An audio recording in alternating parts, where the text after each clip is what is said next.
Une seconde présentation de Madame Ronceux, agronome à Agrotransfert Ressources et Territoires, qui va nous parler de l'irrigation en culture de pommes de terre et des implications sur le management de l'eau dans les Hauts-de-France.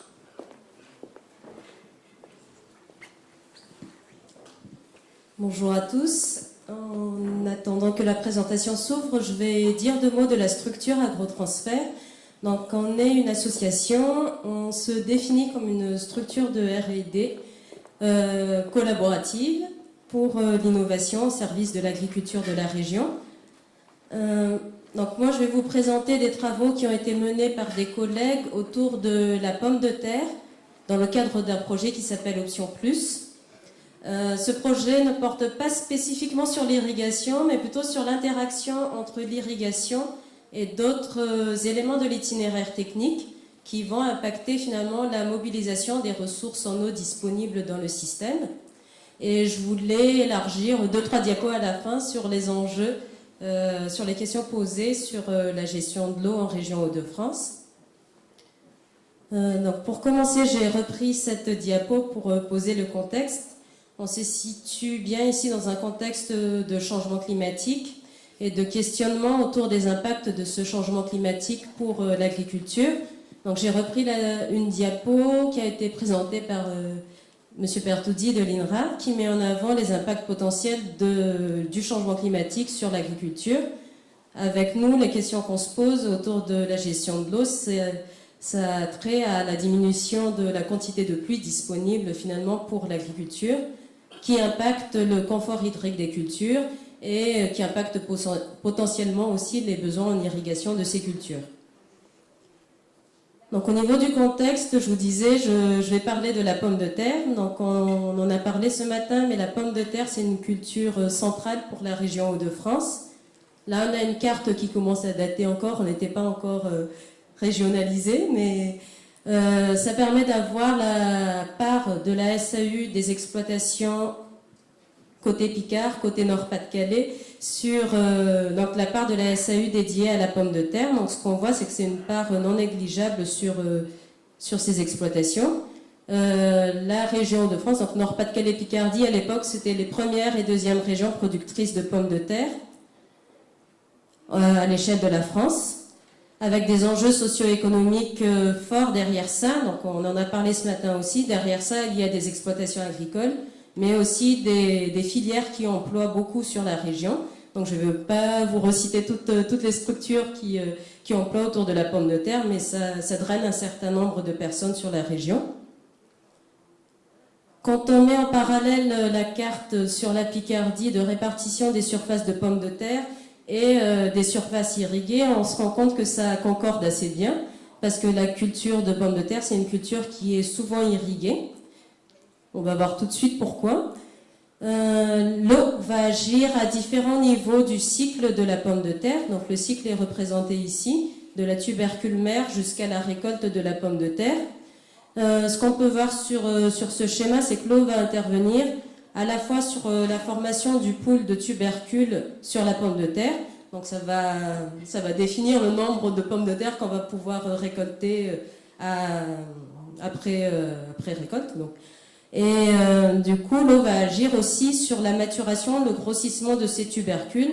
Donc, sur le nombre de tubercules initiés, on va avoir un certain nombre de tubercules qui vont pouvoir atteindre un calibre valorisable sur cette culture de pommes de terre, sachant que c'est une culture qui est en majorité contractualisée, donc avec des attentes en matière de planification des volumes. Donc, la gestion de l'eau va avoir un impact sur cette planification des volumes. Des attentes en matière de qualité derrière aussi, je vous parlais du calibre tout à l'heure, et des attentes en matière de date de livraison. On va voir tout de suite après que, en fonction de la gestion de l'eau sur la pomme de terre, on va avoir des teneurs en matière sèche qui vont évoluer différemment sur cette culture, et donc des dates d'arrêt de la végétation qui vont pouvoir être plus ou moins prévisibles en fonction de la mobilisation ou non d'irrigation dans les systèmes. Et donc c'est dans ce cadre que s'inscrit le projet Option Plus, qui est un projet collaboratif qui a associé Agrotransfert avec différentes parties prenantes en région, à la fois les parties prenantes sur la culture de pommes de terre, mais aussi les industriels et les acteurs autour des légumes de plein champ. Donc avec la question centrale qui est de savoir comment limiter la vulnérabilité des systèmes de production des Hauts-de-France dans un contexte de restriction des ressources en eau. Donc dans ce projet, comme je vous disais, on ne s'est pas focalisé uniquement sur l'irrigation. L'idée, c'était de voir comment l'irrigation va interagir avec d'autres éléments du système de culture. Donc à la fois le choix variétal, on va voir qu'il y a des spécificités variétales qui peuvent induire des comportements différents en contexte irrigué, non irrigué. Le deuxième point, c'était comment l'irrigation interagit avec les caractéristiques du sol, notamment quand on est en situation de tassement. Dans quelle mesure ça va impacter la mobilisation des ressources en eau sur la pomme de terre. Donc j'ai commencé par les interactions variétés pommes de terre. Donc là, comme je vous le disais, c'est un projet collaboratif, donc un réseau qui a été mis en place sur 2009-2011. Ce qu'il faut retenir j'ai pas le bas de la diapo, mais ce qu'il faut retenir ici, c'est que les tests ont eu lieu dans une diversité de contextes pédoclimatiques, donc à la fois en termes d'années, de localisation sur le territoire, et aussi que les tests ont eu lieu sur une diversité de variétés, donc avec des variétés plutôt précoces, donc à gauche du graphique, et des variétés plutôt tardives à droite du graphique. L'idée derrière ça, c'était de caractériser le comportement de ces différentes variétés face à des situations irriguées, non irriguées, avec des débouchés différents derrière ces variétés-là aussi. Et donc, pour résumer ce qui a été fait en matière de collecte de données sur ce réseau, il y a eu un certain nombre d'indicateurs collectés tout au long du développement de la culture pour comprendre ce développement, pour comprendre les interactions entre gestion de l'eau et développement de la pomme de terre, et donc des indicateurs qui vont jusqu'à la qualité de la récolte. Je ne vous les détaille pas, mais on pourra revenir dessus si besoin. Et derrière ça, il y a aussi un outil qui a été utilisé, j'ai vu qu'il était présenté plus tard, qui permet, l'outil IRELIS, qui permet d'évaluer les situations de stress hydrique. Donc là, on a un exemple sur une situation précise du réseau, sur une variété précise. Donc l'idée, c'est de voir dans quelle mesure on a un stress hydrique en phase d'initiation, sachant que derrière, on a des seuils qui permettent de dire au-delà de 21 mm de déficit hydrique.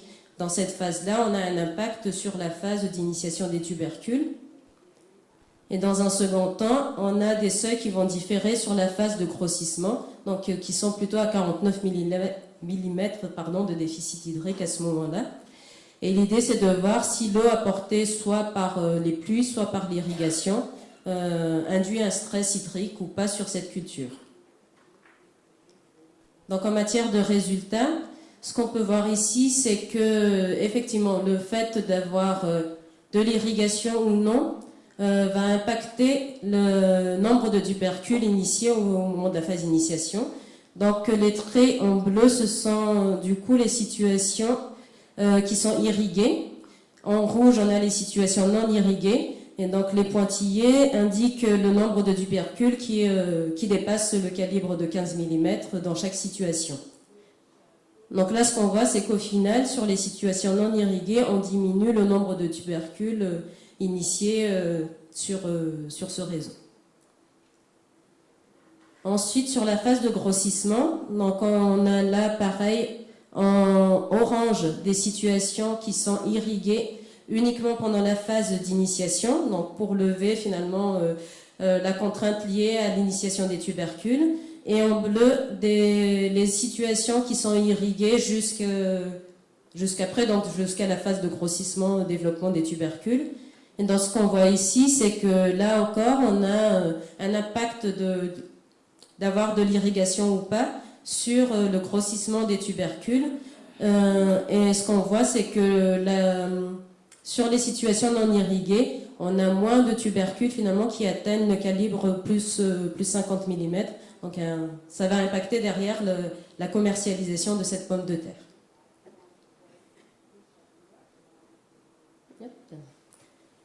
Ensuite, l'irrigation. L'irrigation va avoir aussi un impact sur l'évolution des teneurs en matière sèche dans la pomme de terre. Donc c'est un indicateur qui permet derrière de déclencher la date optimale de défanage sur cette culture.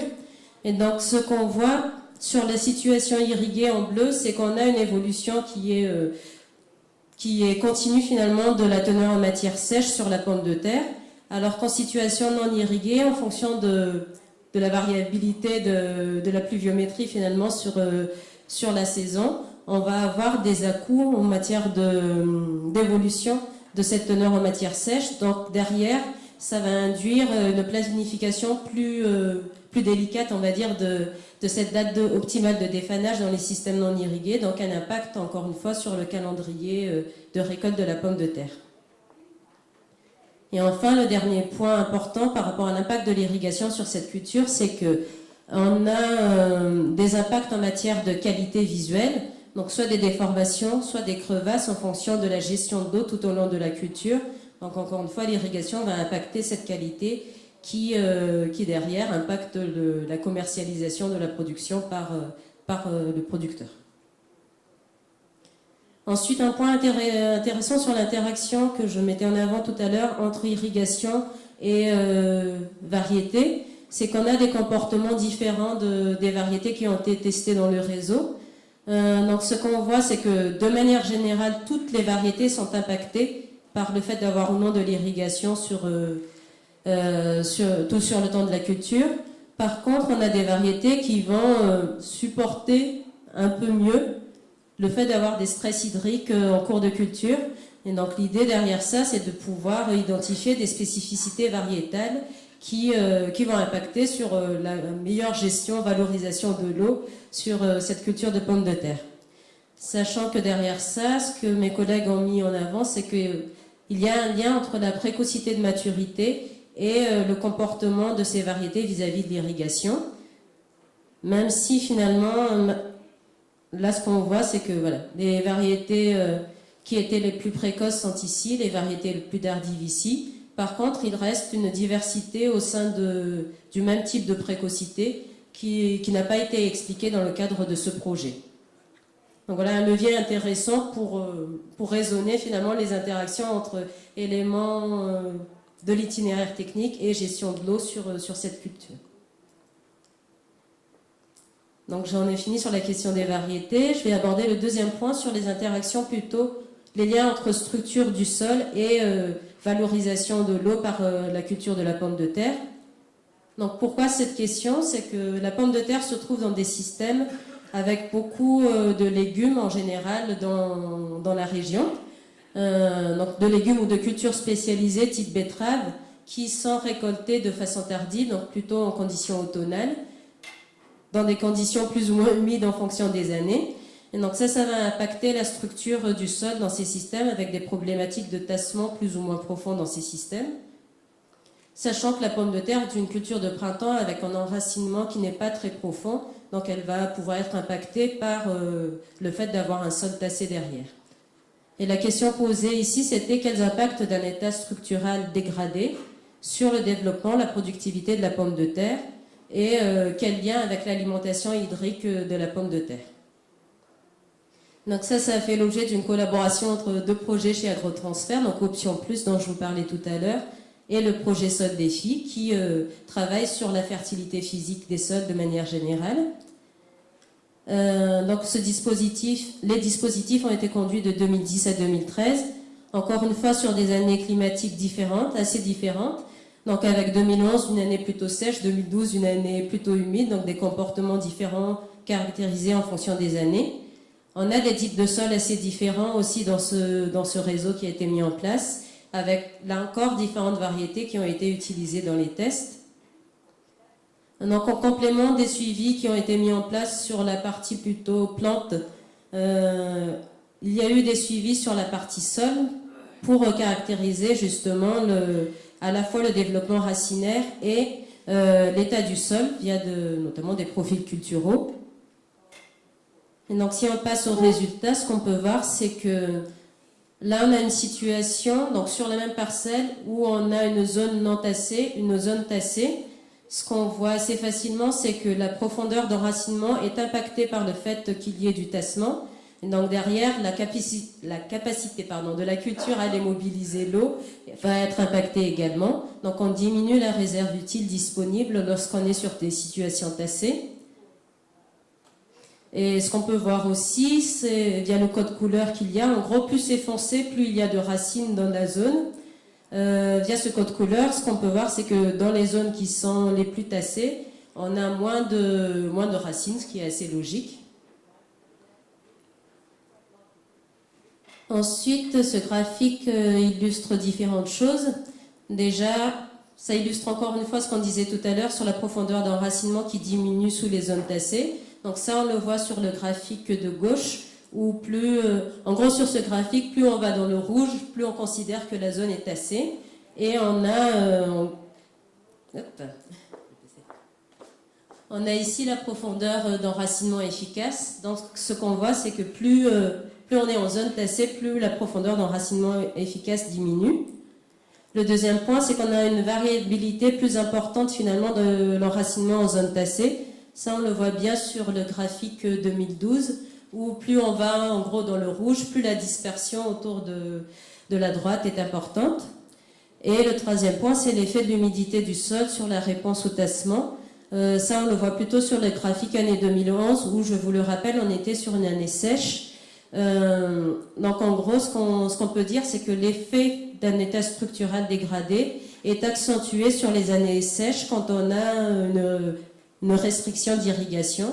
Donc ce qu'on voit ici en vert, donc la situation qui a été moins irriguée par rapport à la droite en rouge où on est sur une situation irriguée. Donc on voit un développement racinaire moindre sur le graphique en vert.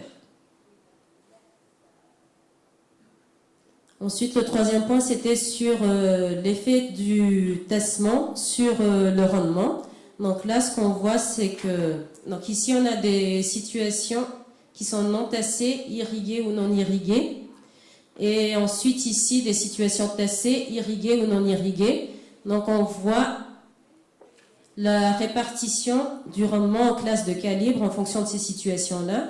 Donc ce qu'on peut constater, c'est que finalement, les classes de calibre supérieur, ici au-delà de 50, sont en matière de rendement réduit la proportion de ces classes-là sur la pomme de terre quand on est en situation tassée, avec une légère différence sur les situations non irriguées, mais de manière générale, un impact du tassement sur le calibre. 2 minutes. Oui. Et donc pour terminer, donc de manière globale, le rendement commercialisé est également impacté par le fait d'être en situation tassée ou non tassée, avec l'augmentation de défauts quand on est en situation tassée. Donc si on retire les grandes conclusions de cette étude, finalement, ce qu'on voit, c'est que la production de la pomme de terre est fortement impactée par les stress hydriques, que ce soit en quantité, en qualité ou en matière de calendrier de récolte.